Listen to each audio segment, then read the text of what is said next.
Hello बच्चों, चलिए प्रश्न पढ़ते हैं। निम्नलिखित परिवर्तन लिखिए। हमें यहाँ पर दो परिवर्तन देखने। पहला, नाइट्रोबेंजीन से हमें एसीटेनिलाइड को बनाना है और एसीटेनिलाइड से हमें पेरा नाइट्रो एनिलीन को बनाना है। चलिए अब हम प्रश्न की मुख्य अवधारणा देख लेते हैं। तो यहाँ पर हमारे प्रश्न की मुख्य अवधारणा क्या होगी? जो हमारा नाइट्रोबेंजीन होता है वो क्या होता है, जो हमारी बेंजीन होती है उस पे नाइट्रो समूह जुड़ा होता है NO2। ये हमारा क्या हो गया? Nitro benzene. इसे हम नाइट्रोबेंजीन के नाम से जानते हैं। इसे हमें एसीटेनिलाइड में परिवर्तित करना है। तो एसीटेनिलाइड क्या होता है हम देख लेते हैं। जो हमारी बेंजीन होती है उस पर NH जो एमीन समूह होता है उससे कार्बन डबल बॉन्ड ऑक्सीजन और CH3 जो जुड़ा होता है ये हमारा होता है एसीटेनिलाइड।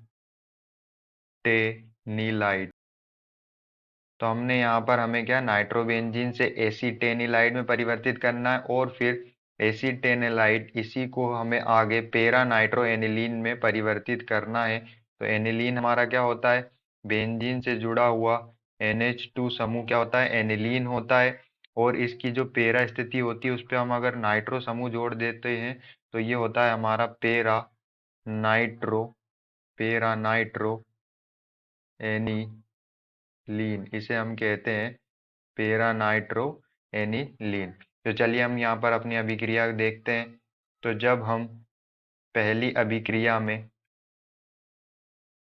अभिक्रिया में क्या लेते हैं? नाइट्रोबेंजीन को लेते हैं। ये हमारा नाइट्रोबेंजीन होता है जो बेंजीन से NO2 समूह जुड़ा होता है। इसकी अभिक्रिया हम कराते हैं पहले SN3 और HCl की उपस्थिति में। तो यहाँ पर जो है क्या होता है? अपचयन होता है। यहाँ पर अपचयन होता है। तो अपचयन होता है तो जो हमारा नाइट्रो समूह होता है, हमारा जो नाइट्रो समूह होता है वो एमीन समूह में परिवर्तित हो जाता है और नाइट्रो समूह की जगह जो नाइट्रो समूह उसका क्या हो जाता है? अपचयन होता है और यहाँ पर हाइड्रोजन जुड़ जाते हैं। तो हमें यहाँ पर जो प्राप्त होता है वो क्या प्राप्त होता है? एनिलीन। हमें यहाँ पर एनिलीन प्राप्त होता है। जो एनिलीन बनता है इसकी अभिक्रिया हम आगे एसिटिक एनहाइड्राइड से कराते हैं। इसकी अभिक्रिया हम किससे कराते हैं? एसिटिक एनहाइड्राइड से कराते हैं। जो क्या होता है? CH3C डबल बॉन्ड O, फिर O, फिर होता है C डबल बॉन्ड O और CH3। यह हमारा होता है एसिटिक एनहाइड्राइड होता है। इसकी अभिक्रिया जब हम एनिलीन से कराते हैं तो यहाँ से जो होता है हमारा एक हाइड्रोजन परमाणु एमीन समूह का, वो इससे संयोग करके इस समूह से और एसिटिक एसिड बनकर बाहर हो जाता है। यहाँ से जो हम एक हाइड्रोजन परमाणु इस समूह से जुड़कर जो है एसिटिक अम्ल बनाकर बाहर हो जाता है। क्या बनता है? CH3C डबल बॉन्ड O और O और H। ये H प्लस जो है यहाँ पर आके जुड़ जाता है तो क्या बनता है? एसिटिक एसिटिक एसिड या फिर एसिटिक अम्ल बनता है यहाँ पर। ठीक है। और यहाँ पर जो बचा हुआ समूह होता है हमारा ये कार्बन डबल बॉन्ड ऑक्सीजन और CH3, ये जो समूह होता है ये जो हमारे एमीन समूह जो एक हाइड्रोजन यहाँ से जो निकला उसके साथ ये समूह क्या होता है? प्रतिस्थापित होता है।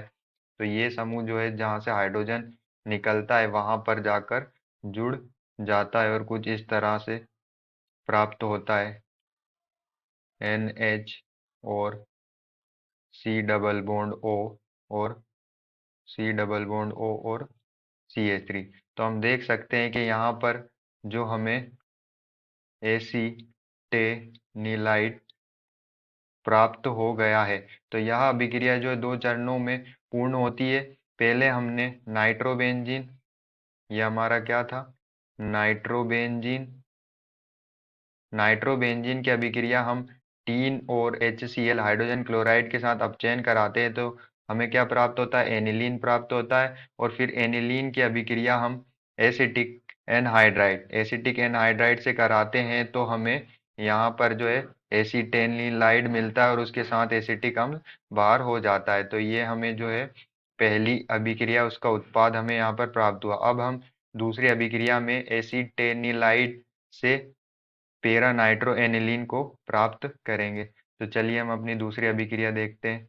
दूसरी अभिक्रिया में हमें जो हमारा क्या होता है, एसिटेनलाइड, वो क्या होता है, बेंजीन से जुड़ा हुआ NH C double bond O CH3, यहाँ क्या होता है हमारा एसीटी एसिटिनिलाइड।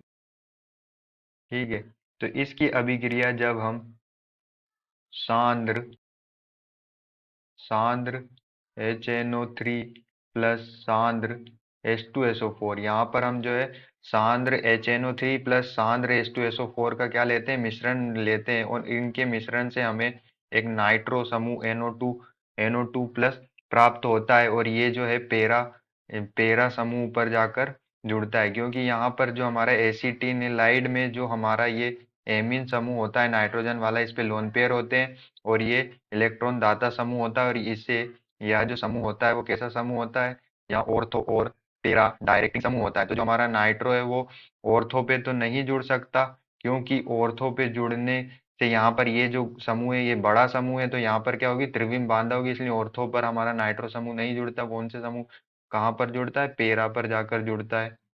तो जो हमारा नाइट्रो समूह है वो कहाँ जाकर जुड़ता है, पेरा पर, NH C double bond O CH3, ये हमारी पेरा स्थिति होती है। इस पर जो हमारा है नाइट्रो समूह आकर जुड़ जाता है।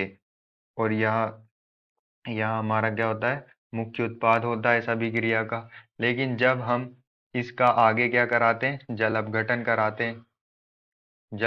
कराते हैं, H3O प्लस, तो यहाँ से जो हमें H3O प्लस, तो यहाँ से हमें क्या मिलता है, H प्लस और OH माइनस आयन मिलते हैं। तो OH माइनस आयन जो होता है हमारा, OH माइनस आयन, वो इस समूह के साथ अभिक्रिया कर कर इस समूह के साथ अभिक्रिया कर कर क्या बना लेता है, एसिटिक एसिड, क्या बना लेता है, इसे हम एसिटिक एसिड के नाम से जानते हैं, एसिटिक एसिड बना लेता है।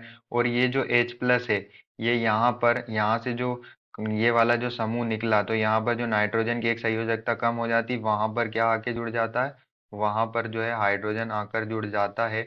तो ये जो हमारा उत्पाद बनता है वो क्या बनता है, इस तरह से जो एमीन समूह जो होता है हमारा वो दो हाइड्रोजन के साथ पूरा हो जाता है। और पेरा स्थिति पर हमारा क्या जुड़ा हुआ है, नाइट्रो समूह जुड़ा हुआ है। हम क्या कहते हैं, यहाँ जो हमारा उत्पाद बना इसे हम कहते हैं, यहाँ पर देखो ये जो पेरा स्थिति होती है, तो पेरा स्थिति पर नाइट्रो समूह जुड़ा है, इसलिए पेरा नाइट्रो। और एनिलीन क्या होता है, बेंजीन से जुड़ा हुआ NH2 समूह क्या होता है, एनिलीन होता है। तो ये हमारा प्राप्त होता है पेरा नाइट्रो एनिलीन। तो हमने देखा कि हमने जो दूसरी अभिक्रिया है उसमें हमने एसिटिलिनाइड से हमने पेरा नाइट्रो एनिलीन को प्राप्त करते हैं, जबकि जो पहली अभिक्रिया है उसमें हम नाइट्रोबेंजीन से एसिटेनिलाइट को प्राप्त करते हैं। आशा करते हैं आपको समझ में आया होगा। धन्यवाद।